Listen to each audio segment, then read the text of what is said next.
Pony Island has been on my list of games to play ever since I played Inscryption, which is made by the same solo developer, Daniel Mullins Games. If you've never played Inscryption, here's a little micro review for you. I beg you to play it, please. Play it, it's one of my favorite games of all time, please play it. Well, I mean, if you like a good puzzle game and are down to learn a new card game, please give it a try. I highly recommend it and consider it to be a name brand product. Afterwards, and only afterwards, give my podcast episode on Inscryption a listen, where my friends and I spoil everything and talk about why we thought it was so cool. Going a little bit deeper into why I love Inscryption, one of the main things Daniel Mullins does exceptionally well is subvert your expectations. As soon as you get to know the rules of the game, he introduces a twist. Sometimes that twist isn't too crazy, perhaps just a gameplay mechanic that changes how the card game is played. Other times it's like, oh, I can get up out of my chair and move around the room. There are things I can interact with here. This is the most mild example I can think of. Inscryption's best trick is constantly surprising the player in a way that makes it so that it can never be experienced for the first time ever again. My initial playthrough is an experience that I will personally never forget. Inscryption is a masterpiece in every way for me, and that's one of the major reasons why. On top of that, it's just a great card game. I would know I beat Casey's mod at the maximum level and obtained every single achievement for the game. I've mastered it, and it deserves that because it's just that good. Pony Island is interesting because it's a diversion from this, and it's just a happy game about a pony. This pony goes on an adventure, jumping over fence posts and blowing away butterflies with his happy devil mascot friend. It's such a wonderful, fun, happy game, and it makes me smile to play it. I highly recommend it and consider it to be a name brand product. If you enjoyed this video, please be sure to like and subscribe. To unlock the extended review, please place the palm of your hand on the screen and donate your soul. Nah, I'm just kidding. Similarly to Inscryption, Pony Island heavily relies on being able to subvert your expectations in order to give you an incredible game experience. The one you'll find out right away after booting the game is that things aren't as peachy as they seem to be. I know nothing about Pony Island. The Pony Island 2 seems kind of grungy and it feels like it's got kind of an Inscryption thing going on. So I'm guessing this is going to get very dark very fast.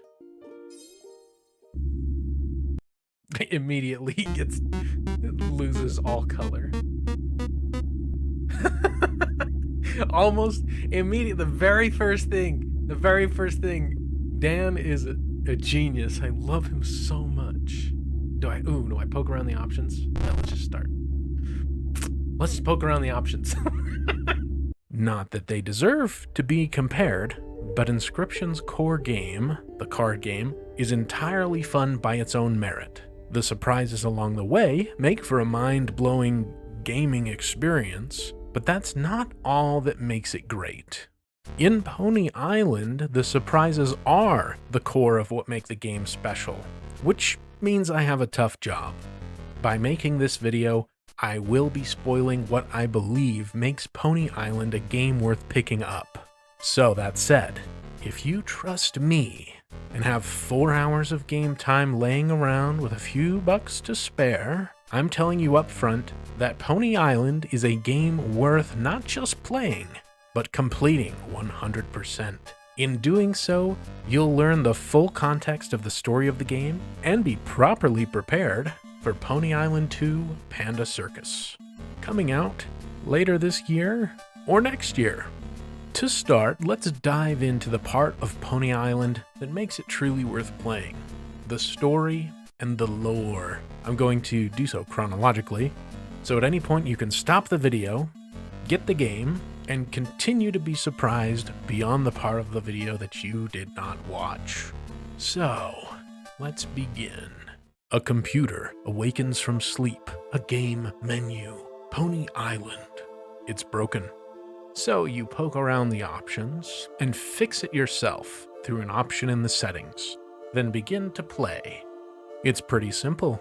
You're a pony. You must jump over the obstacles. You're pretty good at it. But then a mysterious, disembodied text presents you with a new obstacle. Enemies. You have no way to fight back. So you go into the code and change out a few parts through a little logic puzzle in order to give your pony lasers to fight back.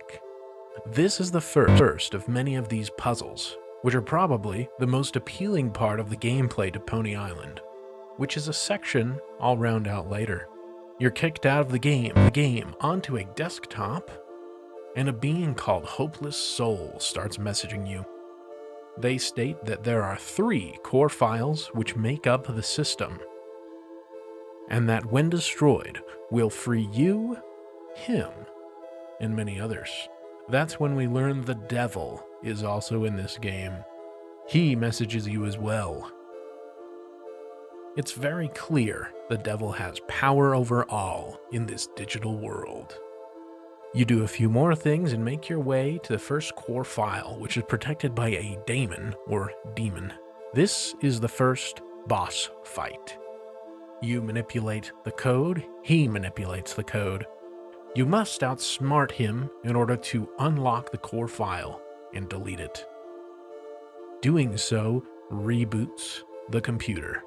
The game's second act opens up to an adventure mode where you play pony levels across a world map. You reach a gap at a point, then hack your way to getting your pony some wings, which adds a glide mechanic on top of the pony laser. There's a few more levels, but if you go all the way north, you are greeted to a demon who offers you vision and knowledge. The vision is straightforward. Blurry scenery evokes something of your past. Then, you get to have one of 3 questions answered. Of course, on our first run-through, we're going to learn the first one. Who are we? To which the demon responds, we left behind a wife and child after we died. That is all we will learn from him today. Back to the map and through a few more levels, and the devil tells us he's not ready for us to proceed, and that he needs to make more of the game. But you keep playing anyway. Faster than the devil, you work your way to the second core file, which presents another boss fight against another demon. Except this time, it's a pony fight. You need to be on your toes in order to dodge your way over his attacks while shooting the spikes and his weak points. It's pretty challenging. Afterwards, the second core file is deletable. A strange mist arises from the PC. You fall asleep. You awaken in an arcade. Pony Island sits as a cabinet. The aesthetic, it's happier than before. There's a cute devil mascot, Louie. He teaches you the game. He talks directly to you. It's okay though. Everything is fine. Everything is happy. Or is it? You do happy butterfly versions of logic puzzles. You kill the devil mascot, Louie. The happy facade breaks, and you corrupt the game files. Then you enter the guest account.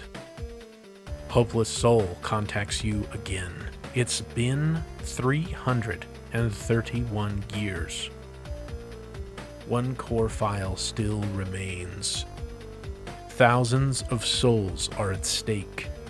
You can make a shortcut to the last core file, but you're going to have to play some discarded versions of Pony Island to find the right environment to make this possible. Upon using the shortcut to the core file, you're greeted by the final third demon, Asmodeus, who has some incredibly fun tricks up his sleeve. He touts that he is much more advanced than the other demons, and I have to agree. He stopped me in particular 3 times. When you outsmart him, he allows you to destroy the third core file. This initiates a complete system shutdown, and then you restart the computer into recovery mode. Hopeless Soul greets you. This is the final hurrah. It's time to beat the game. So with the system lacking core files, you initiate a system dump, which allows all of the trapped souls to begin their escape. With you leading the charge, you fight your way through the remaining system corruption while the system dumps. Devil himself tries to stop you. Loey returns and also tries to stop you, but they are unsuccessful. The system dumps, and the souls are let free, including yours. Your soul returns, and you find yourself gazing at a sky in a fortress. The credits roll. You have beat Pony Island. But that's not the end of your story. More on that in a minute. First, an overview of what I thought about the actual gameplay mechanics. Honestly, by itself, it's not much to write home about. The majority of the gameplay, I definitely would say, is the logic puzzles, which are kind of like a super light version of Baba Is You. Move the key around the words to manipulate variables which affect the code found around the inside of Pony Island. They certainly start tame and simple, but definitely require more thought as you progress through the narrative and unlock more ways to interact with them. As I've shown you through our story section, this can vary depending on how far into the narrative you are and which mechanical twists have presented themselves. Overall, it's pretty simple most of the time, especially if you read through any hints the game serves up to you in white text. But admittedly, a few did stump me for quite a while.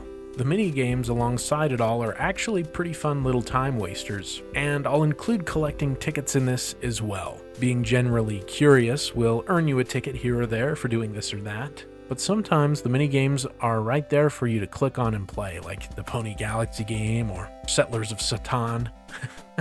I'd even argue that manipulating the game menus itself are little bits of a mini-game. These games and sections are over pretty quick, but it's fun that they're mixed in with everything that's going on, creating a little sense of variety, adding a little spice and a little depth to the overall world building to sell that this is a real PC somewhere, owned and operated by the devil himself. The pony sections are at their best feeling just a sequel to the Google Dinosaur game.